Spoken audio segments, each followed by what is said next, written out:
Tüm durumlar geçicidir. Hiçbiri sonsuza kadar sürmez. Zaten hayatın doğası da böyle. Varoluş, geçiciliğin üzerine kuruludur. Ne yaşıyorsak, ne hissediyorsak, er ya da geç değişir.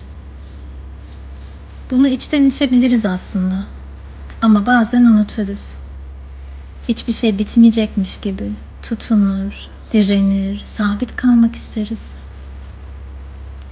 Ve tam da orada kendimize biraz anlayış göstermemiz gerekir belki de. Hayat zorla akmaz. Bazen geçiciliğe teslim olmak bizi en çok koruyan şey olabilir.